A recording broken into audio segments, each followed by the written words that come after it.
Jmenuji se Natalie Baileyová. Je mi 28 let a až do minulého měsíce jsem si myslela, že rozumím tomu, co znamená rodina. Moje babička Eleanor byla moje opora, moje důvěrnice, jediný člověk, který mě doopravdy viděl. Když zemřela, čekala jsem zármutek, ne zradu. Nikdy by mě nenapadlo, že mě moji vlastní příbuzní nepustí ani ke čtení její závěti. Už jsme si všechno rozdělili, oznámila chladně moje teta Petriša. Nebyla jsi pozvaná schválně. Jenže když se právník zamračil a řekl, ale její jméno je v závěti jediné, v místnosti zavládlo hrobové ticho. Jestli se na tohle díváte právě teď, napište komentář a dejte mi vědět, odkud se díváte. Klikněte na tlačítko. To se mi líbí a přihlaste se k odběru, abyste se mnou prošli touhle divokou cestou rodinných tajemství a nečekané spravedlnosti. Když jsem vyrůstala, můj vztah s babičkou Eleanor byl výjimečný způsobem, který jsem si naplno uvědomila až později. Zatímco zbytek rodiny honil společenské postavení a bohatství, babička byla jiná. Žila v nádherném historickém sídle, které v rodině bylo po celé generace. Nosila se však s pokorou, díky níž jsem se u ní vždy cítila jako doma. Naše rodinné vztahy byly mírně řečeno složité. Moje teta Petriša, starší sestra mé matky, se po smrti dědečka sama pasovala na hlavu rodiny. Vzala si strýce Rogera, úspěšného obchodníka, kterého více zajímaly golfové výkonnostní koeficienty a investiční portfolia než skutečné lidské vztahy.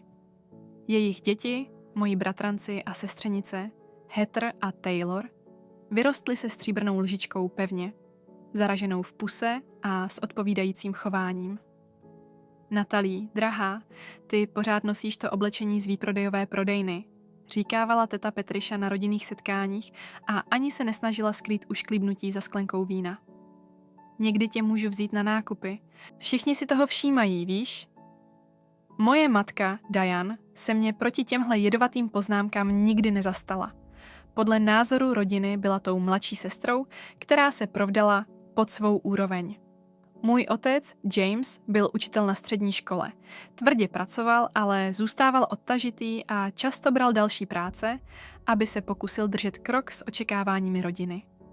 Dívala jsem se, jak máma neustále hledá uznání u Petriši a Rogera, jak si upravuje názory, styl, dokonce i smích, jen aby mezi ně zapadla. Babička Eleanor byla jediná, kdo jakoby byl vůči posedlosti rodiny zdáním imunní. Její sídlo bylo okázalé, ano, ale ona žila jednoduše. Rodinná setkání u ní byla cvičením v tichém odsuzování. Moji bratranci a sestřenice se chlubili značkovým oblečením, zatímco já měla na sobě ty samé šaty, které jsem si vzala i na poslední 3 akce. Pojď mi pomoct do kuchyně, Natalie, říkala babička a zachraňovala mě před nepříjemnými rozhovory. V útočišti její obrovské, útulné kuchyně se zastaralými spotřebiči, které odmítala vyměnit, mi vyprávěla příběhy ze svého mládí. Vzala jsem si tvého dědečka, když byl jen majitelem knihkupectví, řekla mi jednou, když hnětla těsto na chléb. Moji rodiče mě málem vydědili. Zbohatl později, ale byli jsme šťastní i tehdy, když jsme neměli nic. Jak jsem dospívala, začala jsem si všímat, že se ke mně babička chová jinak než k mým bratrancům a sestřenicím. Ke všem byla milá, ale se mnou mluvila mnohem hlouběji. Když jsem se rozhodla studovat sociální práci místo obchodu nebo práva, jak velel rodinný zvyk, podpořila mě jedině babička. Svět už má dost lidí, kteří honí peníze, řekla a stiskla mi ruku. Potřebuje víc lidí, kteří honí změnu.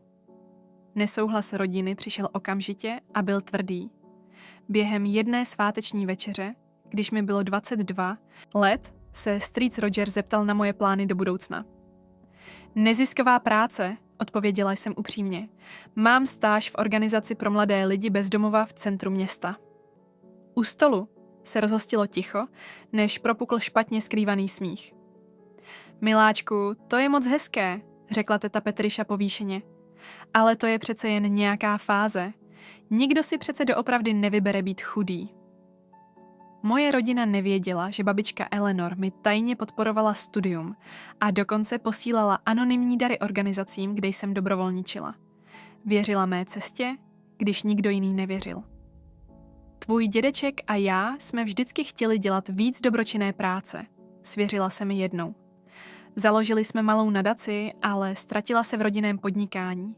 Možná ten sen jednou oživíš. Jak babička stárla a já si budovala kariéru v řízení neziskových organizací, naše pouto sílilo. Navštěvovala jsem ji každý týden, i když jsem měla rozvrh nacpaný žádostmi o granty a programy terénní práce v komunitě. Sedávali jsme v její zimní zahradě, pili čaj a bavili se o všem. Od politiky po filozofii. Moji bratranci a sestřenice ji skoro nenavštěvovali, leda když šlo o rodinnou akci, kde bylo potřeba se ukázat. A i moje matka se zastavila jen tehdy, když teta Petriša zorganizovala společnou návštěvu. Přesto všichni tvrdili, že jsou s babičkou blízcí a na sociálních sítích sdíleli pečlivě naaranžované fotografie s popisky o vzácně stráveném rodinném čase. Zášť rodiny vůči mně s každým rokem rostla. Můj vztah s babičkou jim nějak připadal jako hrozba, jako by láska byla omezený zdroj, který si schraňuju pro sebe. Netušila jsem, že tahle žárlivost nakonec vybuchne v něco mnohem ošklivějšího, v něco, co odhalí pravou povahu lidí, kterým jsem říkala rodina. Když mi bylo 26 let, už jsem byla v neziskovém sektoru zavedená a pracovala jsem jako ředitelka programu v organizaci, která poskytovala vzdělávací zdroje znevýhodněným komunitám. Výplata byla skromná, ale práce mě naplňovala způsobem, který moje rodina nikdy nemohla pochopit. Navzdory nabitému programu jsem dál chodila na týdenní návštěvy k babičce Eleanor, nosila jí knihy, vyprávěla příběhy z práce a prostě si užívala její společnost. Právě během jedné z těchto návštěv jsem si poprvé všimla výrazného zhoršení jejího zdraví. Ruce se jí při nalévání čaje lehce třásly a unavila se snadněji než dřív. Byla jsi v poslední době u lékaře, babičko? Zeptala jsem se, znepokojená novou bledostí její tváře. Doktor Louis chodí každý měsíc, odbyla to. Jen mě dohání stáří, drahá. Není se čeho bát. Ale bylo se čeho bát.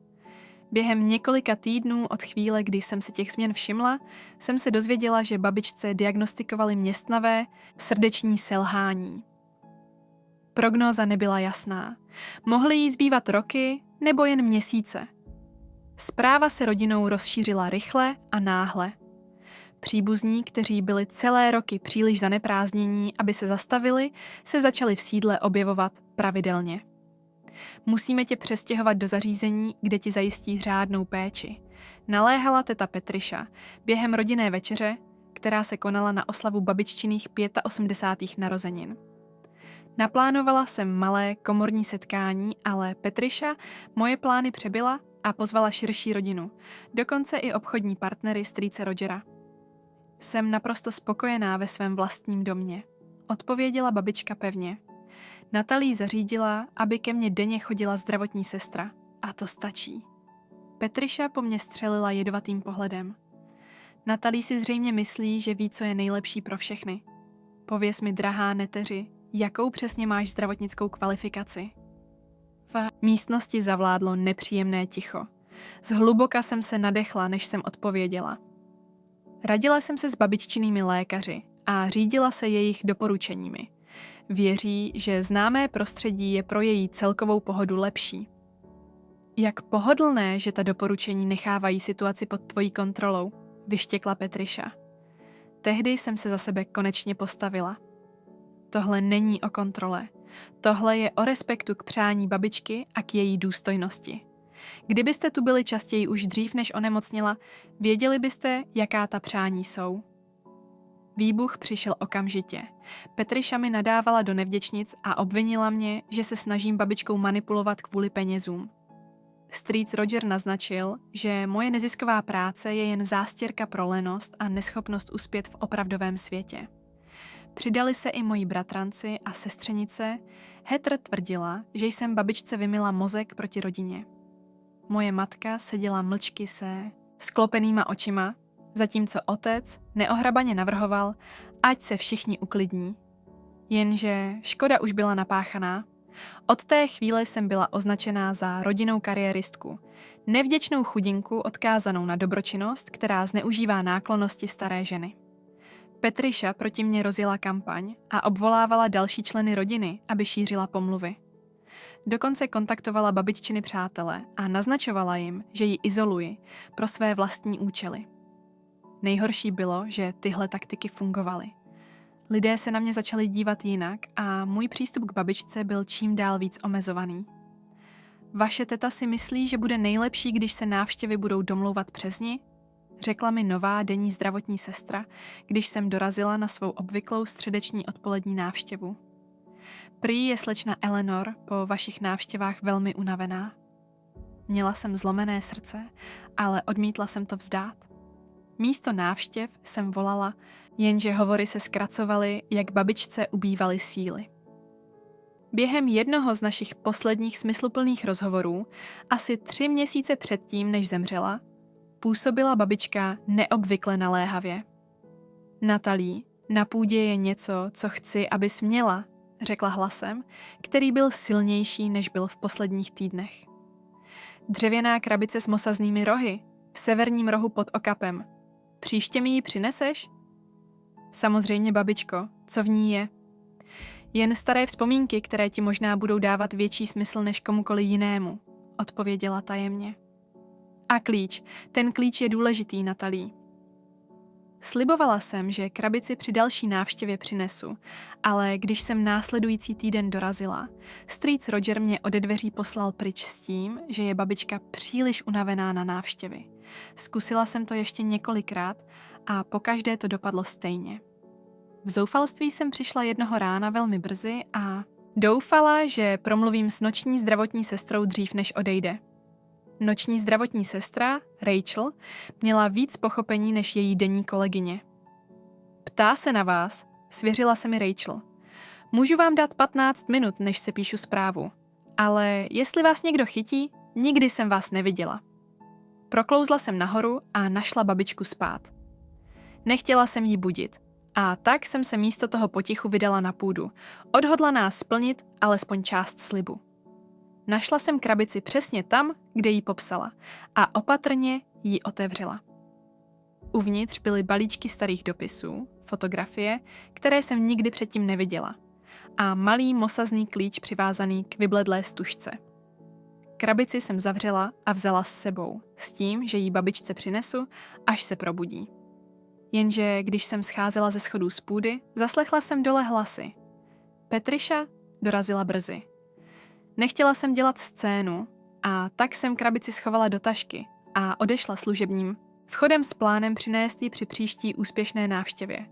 Jenže ta už nikdy nepřišla.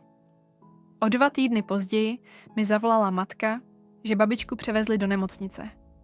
O 3 dny později byla pryč. Ani jsem nedostala šanci se rozloučit. Dřevěná krabice zůstala v mém bytě po mém prvním nálezu neotevřená. Něco mi říkalo, že tajemství, která obsahuje, byla určená pro dobu po babiččině smrti. Netušila jsem, jak prorocký se ten pocit ukáže. Zpráva o čtení závěti ke mně nedorazila formálním oznámením, ale prostřednictvím skupinové textové zprávy, kterou nejspíš omylem poslal můj bratranec Taylor.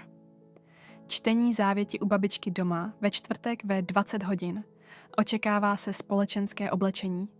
Hned na to následovalo: jejda, špatná skupinová konverzace. Navzdory jasnému náznaku, že jsem se to neměla dozvědět, jsem se rozhodla přijít. Babička Eleanor byla i moje babička. A bez ohledu na rodinné napětí si zasloužím být u téhle poslední kapitoly. Ve středu večer jsem se připravovala po psychické stránce.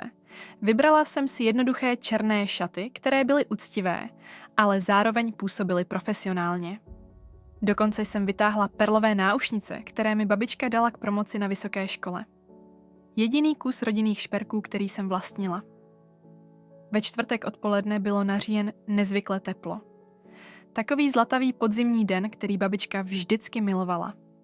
Dorazila jsem do sídla o 15 minut dřív a zaparkovala svůj 10 let starý vůz značky Honda mezi Patricianým vozem značky Mercedes a Rogerovým vozem značky Bavorská továrna na motory.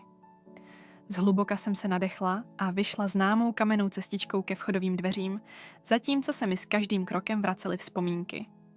Dveře mi otevřel komorník Graham s překvapeným výrazem. Slečno Natalie, řekl, a jeho profesionální vystupování na okamžik povolilo a odhalilo něco, co vypadalo jako starost. Nebyl jsem informován, že se zúčastníte. Jsem rodina Grahame, odpověděla jsem tiše. Měla bych tu být. Lehce přikývl a ustoupil stranou, aby mě pustil dovnitř. Předsíň byla plná příbuzných v ponurém značkovém oblečení a jejich hovory se náhle zarazily, jakmile taky jsem vešla. Bratranec Taylor vytřeštil oči a okamžitě odspěchal najít svou matku. Vešla jsem do hlavního salonu, kde se mělo čtení konat. Členové rodiny, které jsem celé roky neviděla, rozpačitě uhýbali pohledem, kdykoliv jsem se s nimi setkala očima. Moje matka ke mně opatrně přistoupila a vypadala nervózně. Natalie, zlato, nevěděla jsem, že přijdeš, zašeptala a ohlédla se přes rameno. Petriša všechno organizuje. Viděla jsem tu skupinovou zprávu, vysvětlila jsem. Mám plné právo tu být. Než stačila matka odpovědět, vpochodovala do místnosti teta Petriša. Tvář skřivenou sotva ovládaným vztekem. Strýc Roger šel těsně za ní a držel jí za loket, jako by jí krotil. Co tady děláš? Vyjela Petriša. Ani se neobtěžovala stišit hlas. Tohle je soukromé rodinné setkání. Jsem rodina, odpověděla jsem a snažila se udržet hlas pevný. Babička byla i moje babička. Petriša se zasmála. Byl to chladný zvuk bez špetky humoru. Rodina? Nechovala ses jako rodina. Manipulovala jsi s nemocnou starou ženou a obrátila ji proti zbytku z nás. Nebyla jsi pozvaná z nějakého důvodu. Lidé už teď zírali, někteří se zjevnou zvědavostí, jiní s nevolí. Cítila jsem, jak mi hoří tváře, ale stála jsem si za svým. Nikým jsem nemanipulovala. Prostě jsem jí milovala a trávila s ní čas, což je víc, než může říct většina lidí v téhle místnosti. Jak se opovažuješ? Zasyčela Petriša. Už jsme všechno rozdělili podle toho, co by babička chtěla. Ty jsi byla vynechána kvůli svému chování. Každý ví, že ti šlo jen o její peníze. To obvinění mě bodlo jako skutečná facka. To není pravda. Nikdy jsem po babičce nic nechtěla. Prosím tě, odvrkla Petriša. Tvoje malá kariéra v turistice po chudobě nikoho neklamala. Všichni víme, že jsi čekala, že tě babička vytáhne z tvých špatných životních rozhodnutí. Moje matka se konečně ozvala, i když její hlas byl nesmělý. Petrišo, možná bychom jí prostě měli nechat. Jaká by z toho byla škoda? Do toho se nepleť, Diane, vyštěkla Petriša. Ty jsi nikdy nedokázala svou dceru zvládnout. Proto dopadla takhle. V místnosti zavládlo úplné ticho. Všichni sledovali naši konfrontaci s nepříjemným zaujetím. Strýc Roger udělal krok dopředu a zkusil diplomatičtější přístup. Natalie, pro všechny je to těžká doba. Možná by bylo nejlepší, kdybys teď odešla a jakékoliv obavy, které máš, můžeme probrat později, ve vhodnějším prostředí. Rozhlédla jsem se po místnosti po tvářích lidí, s nimiž sdílím krev, ale připadali mi jako cizinci. Neodcházím. Babička by chtěla, abych tu byla. Petriše stvrdl výraz. Dobře, nenecháváš mi na výběr. Vytáhla mobilní telefon a krátce zavolala. Během několika minut se ve dveřích objevil člen bezpečnostní služby, kterého jsem nikdy předtím neviděla. Tahle žena se tu zdržuje neoprávněně, oznámila mu Petriša chladně. Prosím, doprovoďte ji z pozemku. Slečno, musím vás požádat, abyste šla se mnou, řekl strážný. Vypadal nesvůj, ale rozhodný. Ponížení bylo drtivé. Oči mě pálily slzami, když jsem se dívala na svou rodinu a hledala kohokoliv, kdo by se mě zastal. Matka odvrátila pohled. Otec zíral do bod. Dokonce i mladší bratranci a sestřenice, s nimiž jsem si kdysi hrála na schovávanou v tomhle domě, se mi vyhýbali očima. Dobře, řekla jsem a hlas se mi lehce zlomil. Odejdu, ale babička by se za všechny z vás teď styděla.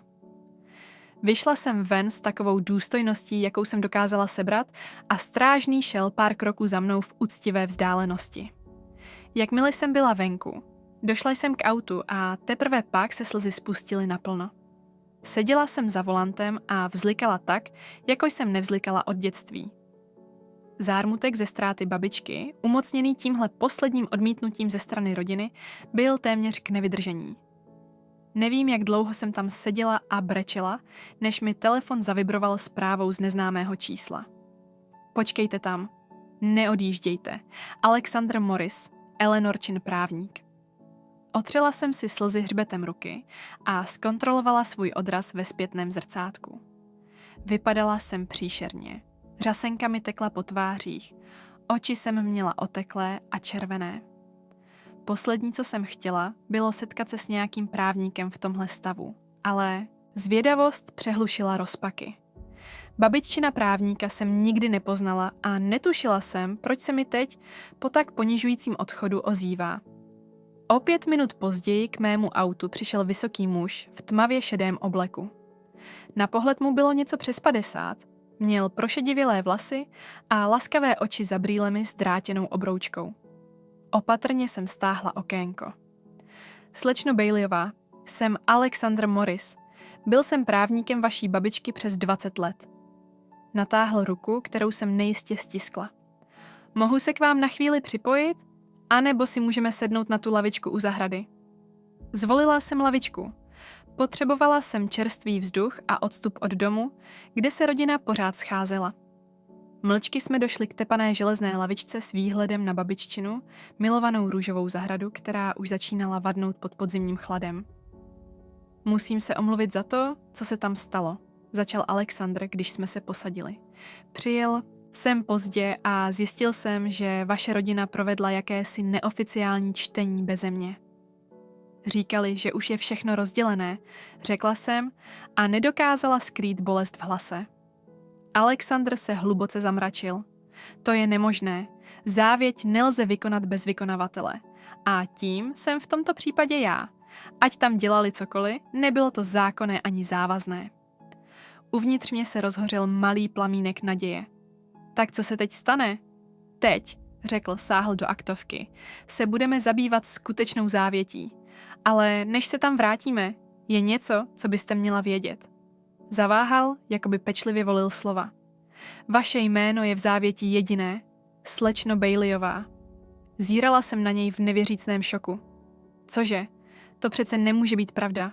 A co moje matka, moje teta, zbytek rodiny? U ostatních jsou podmínky a ustanovení, upřesnil. Ale hlavní dědičkou jste vy. Vaše babička byla ve svých přáních velmi konkrétní. Podal mi dokument v modrých deskách. Tohle je kopie závěti. Můžete si ji projít, než se vrátíme do domu. S třesoucíma rukama jsem desky otevřela a přelétla první stránku. Bylo to tam černé na bílém. Já, Eleanor Margaret Baileyová, při plném vědomí, tímto odkazuji celé své jmění své vnučce, Natalie Grace Baileyové. To nedává smysl, zašeptala jsem. Proč by to udělala? Rodina bude zuřit. Vaše babička měla své důvody, odpověděl Alexandr jemně. A tu reakci očekávala, proto byla ve svých pokynech pro mě tak konkrétní. Zavřela jsem desky a snažila se tu bombu vstřebat. Co teď budeme dělat? Teď, řekl Alexandr, vstal a nabídl mi ruku.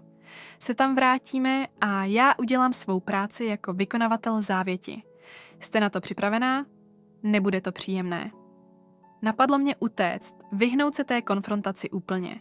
Jenže babička se rozhodla a já jí dlužila, abych to dotáhla do konce. Ano, řekla jsem, narovnala ramena. Jsem připravená. Šli jsme zpět k domu spolu. Alexandr šel mírně přede mnou, když jsme se blížili ke vchodovým dveřím. Tentokrát, když je otevřel Graham, jeho tvář vyjádřila překvapení, po kterém následovalo něco, co vypadalo téměř jako zadostiučinění. Pane Morrisi, řekl s formálním přikývnutím, čekají v salonu. Rozhovor v místnosti okamžitě stichl, jakmile jsme vešli. Teta Patricia se vzpamatovala jako první. Výraz se jí změnil ze šoku na sotva skrývaný vztek. Co to má znamenat? Vyštěkla. Požádali jsme ji, aby odešla.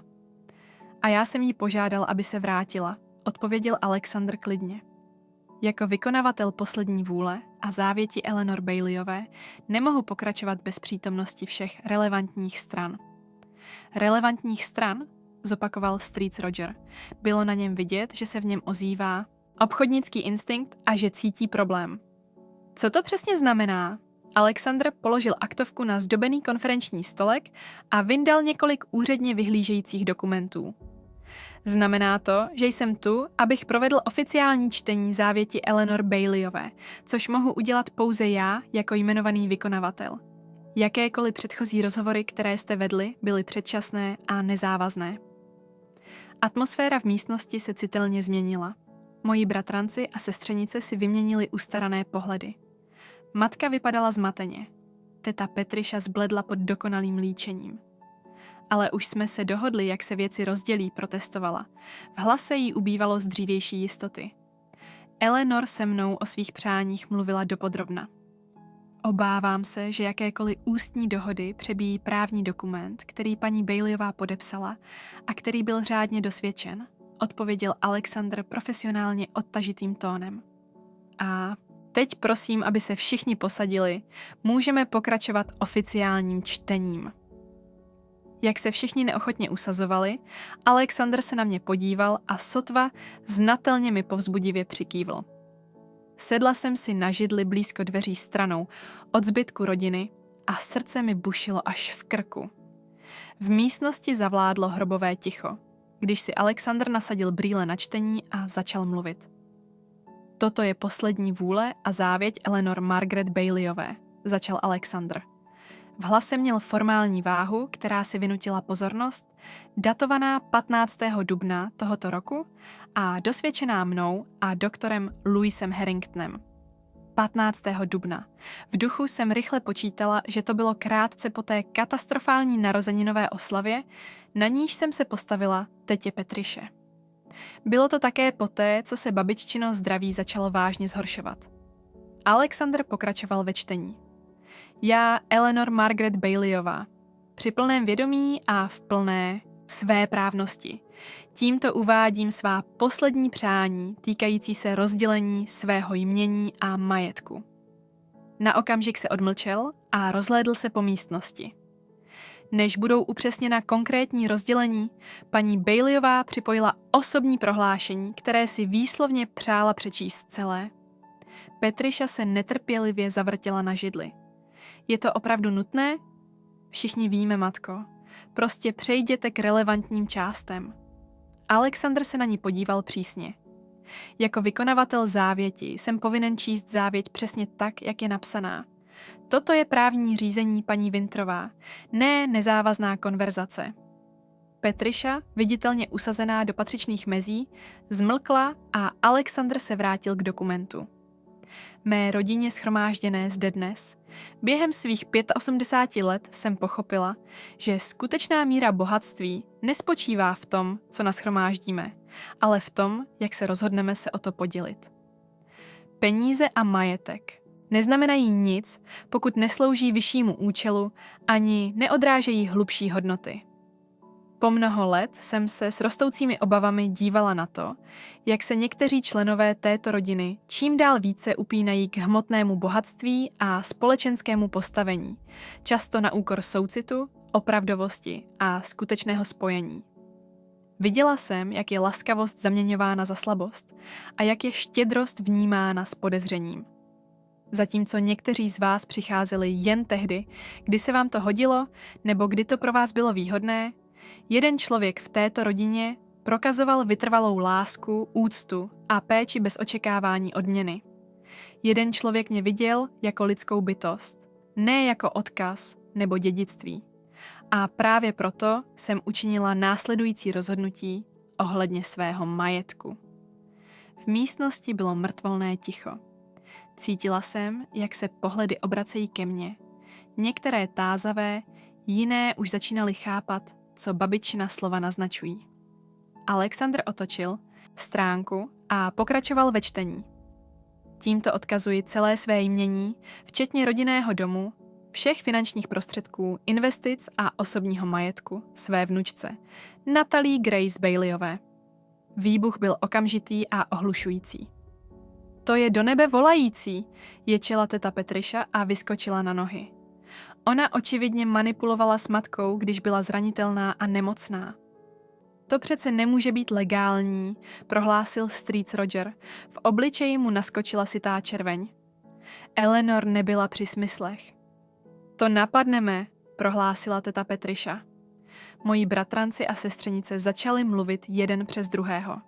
Heather dokonce propukla v divadelní pláč, zatímco Taylor křičel o rodinné zradě.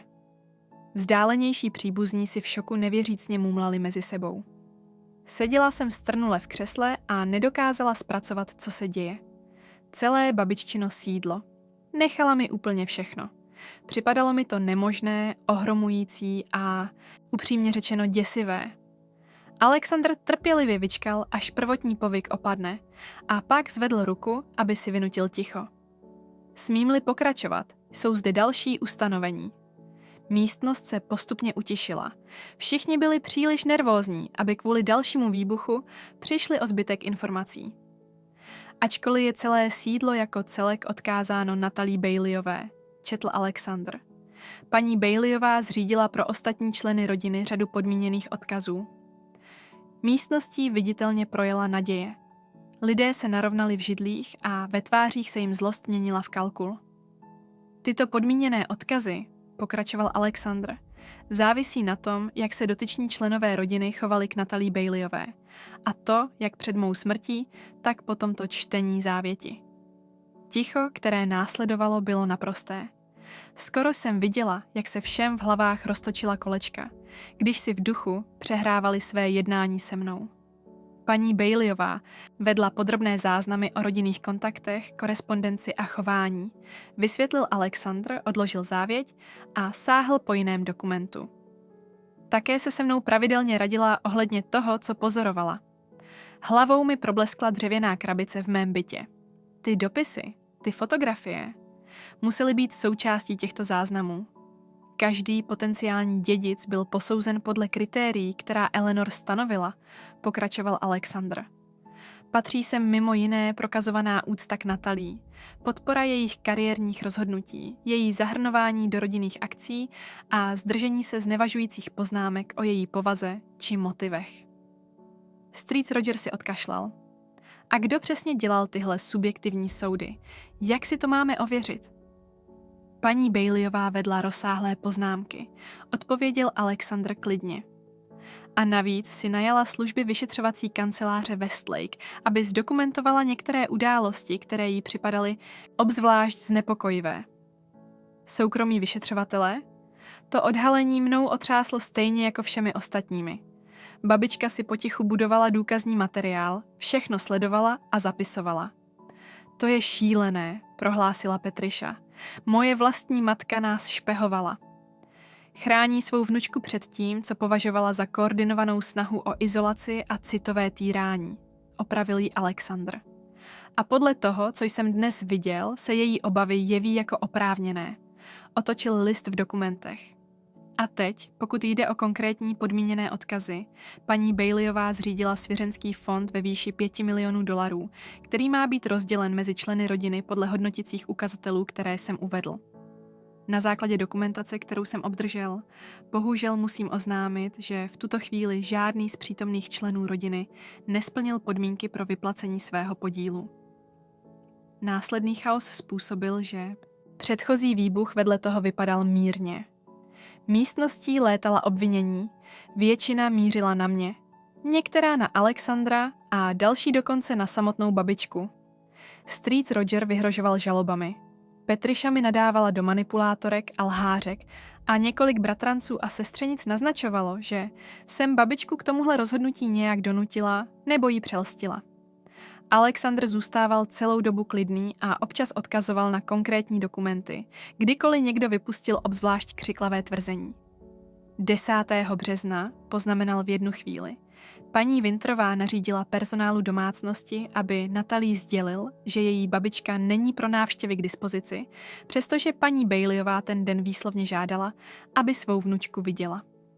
Petriša při tom konkrétním obvinění viditelně zbledla, ale rychle se vzpamatovala. Matka byla zmatená. Potřebovala odpočinek, ne citové rozrušení. Poznámky doktora Harringtona z toho dne uvádějí, že paní Baileyová byla při smyslech a v dobré náladě, oponoval Alexandr. Dokonce výslovně doporučil rodinné návštěvy jako prospěšné pro její duševní zdraví. Jak hádky pokračovaly, všimla jsem si matky, která seděla tiše a po tvářích jí tekly slzy. Na rozdíl od ostatních se k obviněním nepřidala. Když se naše oči setkaly přes místnost, rychle se podívala jinam. V jejím výrazu byla patrná vina. Konečně, když se prvotní bouře protestů trochu uklidnila, Alexandr zvedl hlas. Měl bych také uvést, že paní Baileyová tyto reakce očekávala. Během sepisování této závěti nechala svou duševní způsobilost úředně posoudit celkem 3krát, a to výslovně kvůli možným námitkám. Tato závěť je po právní stránce neprůstřelná. Pak se otočil přímo ke mně. Slečno Baileyová, vaše babička vám zanechala i soukromý dopis. Přejete si ho převzít teď nebo později v soukromí? Všechny oči se obrátily ke mně. Po krátkém zaváhání jsem odpověděla: později, prosím. Alexandr přikývl a obrátil se zpět k místnosti.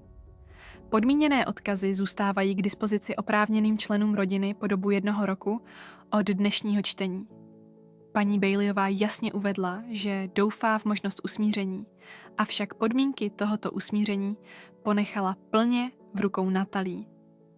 A s těmi slovy se každý vypočítavý pohled v místnosti stočil ke mně. Během jediné hodiny jsem se z rodinného vyvrhele stala jediným člověkem, který rozhoduje o jejich finanční budoucnosti. To uvědomění bylo stejně děsivé jako neskutečné. Formální čtení závěti skončilo tím, že mi Alexandr předal kontaktní údaje a domluvil na následující den soukromou schůzku, abychom probrali podrobnosti ohledně majetku. Jak se příbuzní začali rozcházet a jejich šok se měnil ve strategické přemýšlení, začali mě oslovovat ze všech stran. Natalie, zlatíčko, řekla teta Petriša medově sladkým hlasem v úplném obratu oproti dřívějšímu jedu. To pro tebe musí být strašně ohromující. Proč nepřijedeš na pár dní k nám s Rogerem? Máme spoustu místa a můžeme ti pomoct zorientovat se ve všech těch složitých právních záležitostech. Ten průhledný pokus se mnou manipulovat byl skoro k smíchu. Děkuji, ale budu v pořádku ve svém vlastním bytě, odpověděla jsem neutrálně. Strýc Roger zkusil jiný přístup. Přisunul se s obchodnickým výrazem. Víš, Natalie, spravovat majetek takové velikosti vyžaduje značné finanční znalosti. Rád bych s tebou spolupracoval na investičních strategiích. Vlastně bychom mohli vytvořit rodinný podnikatelský záměr, který by prospěl všem. Všechny možnosti pečlivě zvážím, řekla jsem záměrně neurčitě. Moji bratranci a sestřenice byli ještě okatější. Taylor si najednou vzpomněl, jaká to byla zábava, když jsme byli děti. A Heather se zmínila o dobročinném plese, na který bych prý možná teď chtěla jít, když budu žena z prostředky. Omluvila jsem se z těchhle průhledných námluv a zamířila ke dveřím. Zoufale jsem potřebovala čerstvý vzduch a prostor, abych všechno vstřebala. Když jsem dorazila do předsíně, dohnala mě matka, oči červené od pláče. Natalie, prosím, můžeme si na chvíli promluvit? Jen my 2. Navzdory citovému vyčerpání jsem přikývla a následovala ji do malé boční místnosti, která kdysi bývala babiččinou hudební místností. Velké křídlo tam stálo potichu a zaprášené, nepoužívané od doby, kdy se babiččino zdraví začalo horšit. Jakmile se za námi zavřely dveře, matka se zhroutila. Je mi to tak líto, Natalie. Měla jsem se tě zastat. Měla jsem být silnější. Proč jsi nebyla? Zeptala jsem se. Ta otázka ve mně hořela. Celé roky a konečně se dostala ven. Všechny ty chvíle, kdy mě teta Petriša ponižovala. Všechna ta rodinná setkání, kdy se mnou zacházelo jako s cizí. Proč si nikdy nic neřekla? Matka se sesunula na klavírní stoličku a vypadala menší a starší, než jsem ji kdy viděla. Bála jsem se, přiznala. Potom, co jsem si vzala tvého otce, dala mi Petriša jasně najevo, že moje místo v rodině závisí na mém chování. Když sis vybrala jinou cestu, zůstala jsem mezi dvěma stranami. Vybrala jsi si místo mě, řekla jsem tiše. Svoji vlastní dceru. Myslela jsem si, že tě ochráním líp, když si u nich udržím přízeň, řekla. Ta výmluva zněla dutě, dokonce i jí samotné. Myslela jsem, že kdybych se jim postavila přímo, odstřihli by nás úplně, ale udělali to stejně. Ale odstřihli mě od babičky, když umírala, připomněla jsem. Věděla jsi to? Matce se zhroutila tvář. Měla jsem podezření, ale Petriša tvrdila, že je to na pokyn lékaře. Měla jsem to víc zpochybňovat. Měla jsem udělat tolik věcí jinak. Dlouho jsme seděli v tichu. Mezi námi visely roky nevyslovené bolesti. Natalie, řekla nakonec matka, vím, že si tvé odpuštění nezasloužím, ale prosím, věz, že tě miluju. Vždycky jsem na tebe byla pyšná, i když jsem byla příliš slabá ti to říct. Část mě chtěla tu opožděnou větu odmítnout, držet se hněvu, který mě tak dlouho chránil. Jenže jiná část ve mně poznala upřímnost jejich slov a příležitost k uzdravení, kterou možná babička předvídala. Potřebuju čas, řekla jsem nakonec. Je toho na mě moc a teď to nezvládnu vstřebat. Přikývla, chápavě. Samozřejmě, jen prosím, úplně mě neodstřihni. Když jsme opouštěli hudební místnost, všimla jsem si, že Alexander mluví s Grahamem u vchodových dveří. Všiml si mě a přistoupil. Slečno Baileyová, je tu ještě něco, co byste měla vědět, řekl tiše. Vaše babička mě požádala, abych vám vzkázal, že ta dřevěná krabice, myslím, že víte která, obsahuje další informace, které chtěla, abyste měla, než se rozhodnete ohledně podmíněných odkazů. Přikývla jsem a pomyslela na krabici čekající v mém bytě. Děkuji, pane Morrisi, podívám se na to dnes večer. Cesta autem domů ze sídla působila neskutečně. Pořád jsem čekala, že se probudím z něčeho, co připomínalo nemožný sen nebo noční můru, záleželo na tom, na kterou část jsem se soustředila. Samotné dědictví bylo dost ohromující, ale odpovědnost, kterou na mě babička vložila ve vztahu ke zbytku rodiny, mi připadala skoro drtivá. Jakmile jsem přišla domů, šla jsem rovnou k dřevěné krabici, kterou jsem si před měsíci přinesla z půdy. Znovu jsem ji otevřela a tentokrát jsem si obsah prohlédla mnohem pozorněji. Na fotografiích byla babička v mladších letech s lidmi, které jsem nepoznávala. Mimo jiné s mladým mužem, který rozhodně nebyl můj dědeček. Dopisy byla korespondence mezi babičkou a tím samým mužem, táhla se napříč desetiletími. Poslední dopis, datovaný před 2 lety, odhaloval, že to byla její první láska, od které ji oddělil nesouhlas rodiny a společenská očekávání. Vybrala jsem si bezpečí a uznání rodiny místo lásky, napsala do deníku, který byl zastrčený pod dopisy. Je to lítost, která mě provází celý život a nepřeji si, aby ji Natalie někdy opakovala. Hlouběji v krabici jsem našla podrobné záznamy o událostech, do nichž byla zapletená moje rodina. Chvíle, kdy Petriša zachytávala moje telefonáty, kdy o mě členové rodiny krutě mluvili za mými zády, kdy jsem byla záměrně vynechávána ze setkání. Babička všechno dokumentovala a budovala tak důkazní materiál nejen pro závěť, ale i pro moje oči. Nejšokující byla série vytištěných elektronických dopisů mezi Petrišou a denní zdravotní sestrou, v nichž jí Petriša výslovně nařizovala omezit mi přístup k babičce. Nemůžeme dopustit, aby ovlivňovala matčina rozhodnutí v téhle zranitelné době, napsala Petriša. Finanční záležitosti se řeší a Natalíno zasahování by mohlo být problém. Důkazy byly usvědčující a srdcervoucí. Moje rodina mě nejen zanedbávala. Oni se aktivně snažili oddělit mě od jediného člověka, který mě doopravdy přijímal. Během následujícího týdne jsem se několikrát sešla s Alexandrem, abychom probrali majetek. Dědictví bylo ještě mnohem větší, než jsem si zprvu uvědomovala. Nešlo jen o dům a likvidní prostředky, ale také o soubory investic, umělecké sbírky a podílové vlastnictví v několika podnicích.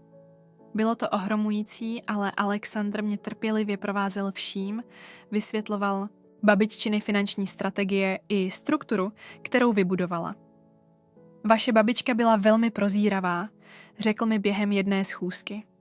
Za posledních 5 let přepracovala velkou část svého majetku a čím dál víc se zaměřovala na etické investice a dobročinné projekty. To k ní sedí, odpověděla jsem a usmála se při vzpomínce na naše rozhovory o zodpovědném nakládání s bohatstvím. 2 týdny po čtení závěti jsem svolala rodinné setkání do sídla.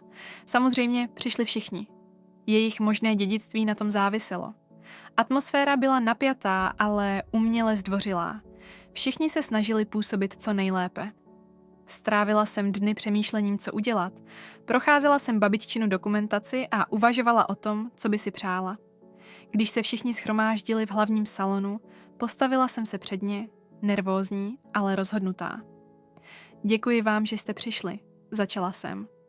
Hodně jsem přemýšlela o babiččinných přáních a o podmíněných odkazech, které stanovila. V místnosti bylo ticho, všechny oči se upřeně soustředily na mě. Myslím si, že babička chtěla, aby tohle byla příležitost k uzdravení a růstu, ne k další roztržce, pokračovala jsem. Proto jsem se rozhodla nabídnout kompromis. Místností viditelně projela naděje, ale v zápětí ji zbrzdila ostražitost. Podmíněné odkazy budou k dispozici tak, jak si babička přála, řekla jsem. Ale s jedním dodatečným požadavkem, o němž si myslím, že ctí její hodnoty. Jakým požadavkem? Zeptal se strýc Roger opatrně. Dobrovolnickou službou, odpověděla jsem jednoduše. Každý člen rodiny, který chce dostat svůj podíl, musí splnit 500 hodin ověřené dobrovolnické práce v některé z neziskových organizací, které babička celé roky tajně podporovala. Ticho, které následovalo, bylo výmluvné. Výrazy ve tvářích se pohybovaly od šoku přes kalkul až po otevřené zděšení. 500 hodin, vykřikla konečně Petriša. To je směšné. Máme kariéry, povinnosti, životy. Ten požadavek lze splnit v průběhu 1 roku, vysvětlila jsem klidně. To je méně než 10 hodin týdně. Organizace nabízejí večerní a víkendové možnosti, aby se to dalo sladit s pracovními rozvrhy. Tohle je jen další způsob, jak nás ovládat, obvinila mě Heather. Její krátká maska přátelskosti se úplně rozpadla. Ne, opravila jsem ji. Tohle je způsob, jak uctít babiččiny hodnoty a věci, ve které věřila. Volba je jen na vás. Buď se zapojíte, nebo ne, ale podmínky jsou neměnné.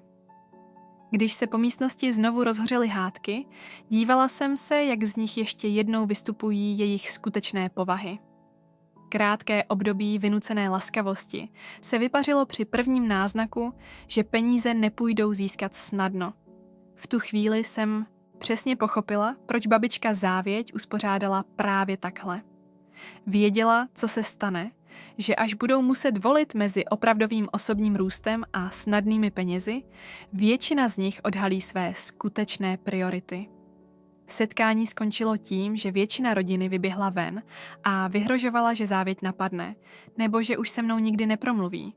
Zůstala jen moje matka, tichá a zamyšlená.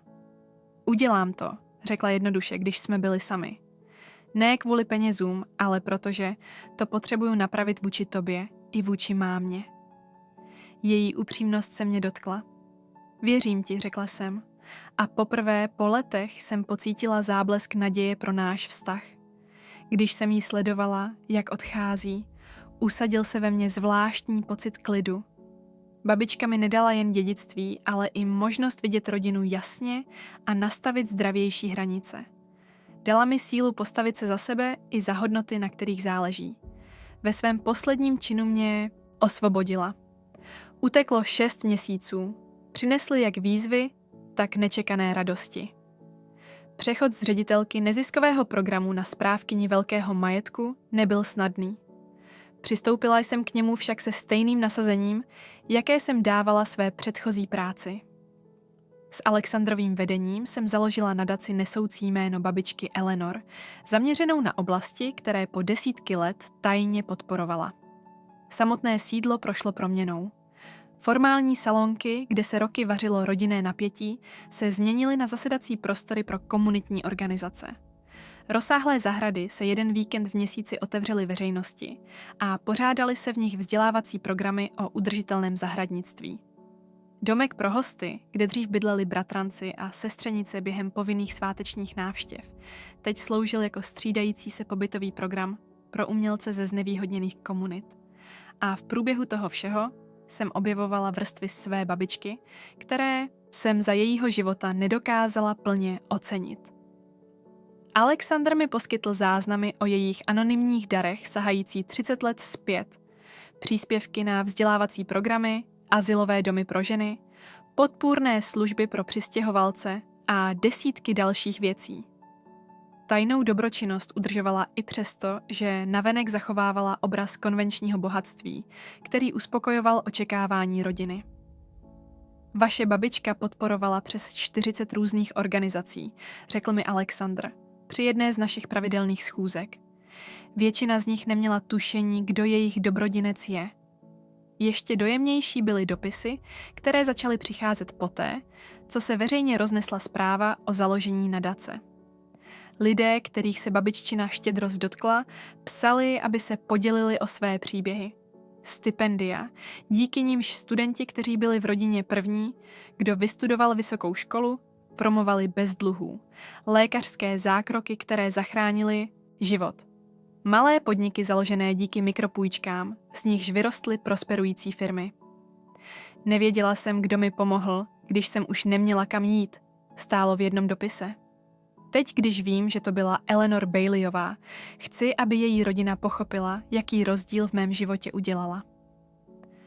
Tahle odhalení mi dala pocit smyslu a spojení s babičkou, který pomáhal tlumit bolest z její ztráty.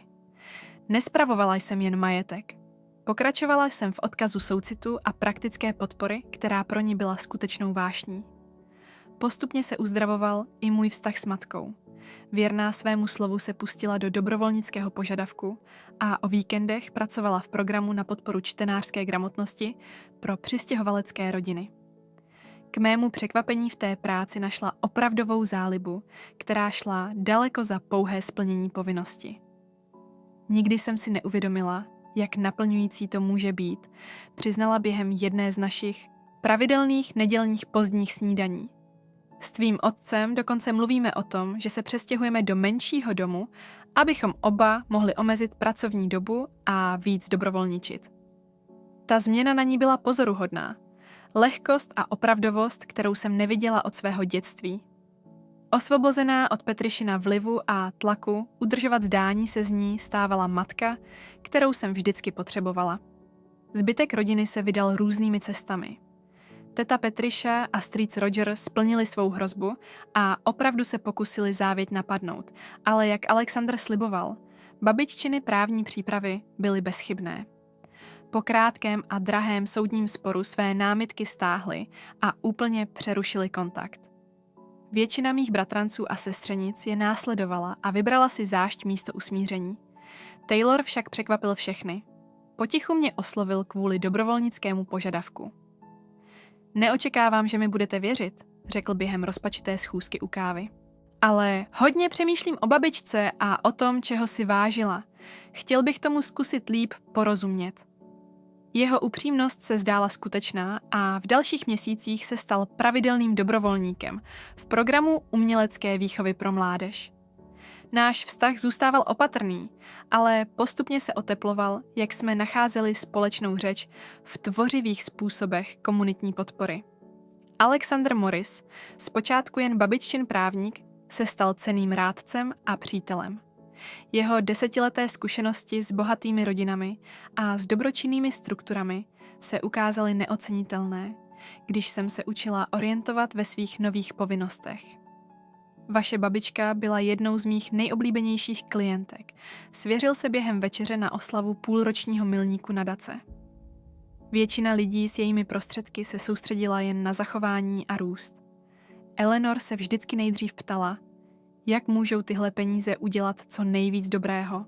Dřevěná krabice z půdy mi dál přinášela poznání, jak jsem postupně procházela její obsah. Nejcennější objev přišel téměř u dna. Babiččin osobní deník pokrývající posledních 5 let jejího života. poslední zápisy, psané čím dál roztřesenější rukou, byly adresované přímo mně. Má nejdražší Natalie, napsala. V době, kdy to budeš číst, už budu pryč. Chci, abys věděla, že sledovat, jak z tebe roste soucitná, zásadová žena, jakou ses stala, bylo mou největší radostí. Zatímco jiní v naší rodině si vybrali společenské postavení a zdání, ty jsi vybrala podstatu a opravdovost. Proto ti svěřuji vše, co jsem vybudovala. Její slova mi přinesla slzy i jasnost. Dědictví nikdy nemělo být odměnou ani trestem pro rodinu, ale nástrojem vloženým do rukou člověka, kterému věřila, že ho použije moudře. Tímhle pochopením inspirovaná jsem založila novou tradici. Čtvrtletní komunitní večeře. Pořádané v sídle, které spojovaly partnerské organizace nadace, příjemce programů, dobrovolníky i členy komunity. První takové setkání připadlo téměř přesně na výročí 1 roku od babiččiny smrti. Když jsem se rozhlédla po jídelně, která dřív hostila napjaté rodinné svátky a která byla teď plná rozmanitých tváří a opravdových rozhovorů, cítila jsem babiččinu přítomnost silněji, než kdykoliv od její smrti. Tohle byl její skutečný odkaz. Ne majetek ani pozemky, ale vazby, které vznikly a životy, které se zlepšily díky cílené štědrosti. Na Eleanor navrhl Alexandr Přípitek, zvedl sklenici, která chápala, že skutečná hodnota bohatství spočívá v tom, jak se o něj dělíme. Na Eleanor zopakovala místnost. Mnozí měli oči vlhké dojetím. Později toho večera, když odešli poslední hosté, procházela jsem se zahradami, které babička tolik milovala, a přemýšlela o neobyčejné cestě uplynulého roku. Dědictví přineslo výzvy, které jsem nečekala, ale i možnosti, jaké jsem si nikdy nedokázala představit. A během toho všeho jsem v sobě objevila síly, o nichž jsem nevěděla, že existují. Pochopila jsem, že pravá rodina není vždycky daná krví. Dá se vybudovat na společných hodnotách, vzájemné úctě a opravdové péči o dobro druhého. Babička to věděla odjakživa a dala mi nejen svůj hmotný majetek, ale i svobodu vytvořit kolem sebe jiný druh rodiny. Když se na jasné noční obloze objevily hvězdy, tiše jsem své babičce slíbila, že budu dál rozvíjet nadaci, kterou založila, že budu z prostředky, jež mi svěřila, nakládat moudře a se soucitem a že nikdy nestratím ze zřetele skutečný smysl výsad, pozvednout druhé spolu se sebou. Co byste dělali vy, kdybyste náhle zdědili bohatství, ale zároveň by s tím přišla odpovědnost hojit rodinné rány? Použili byste ho jako páku nebo jako most k porozumění? Budu ráda, když mi napíšete své názory do komentářů níže. A pokud se vás tenhle příběh dotkl, dejte prosím, to se mi líbí. Přihlaste se k odběru a sdílejte ho s někým, kdo by možná potřeboval slyšet, že skutečné bohatství spočívá v tom, jak se k sobě chováme, ne v tom, co vlastníme. Děkuji, že jste se ke mně připojili na této cestě uzdravování a objevování.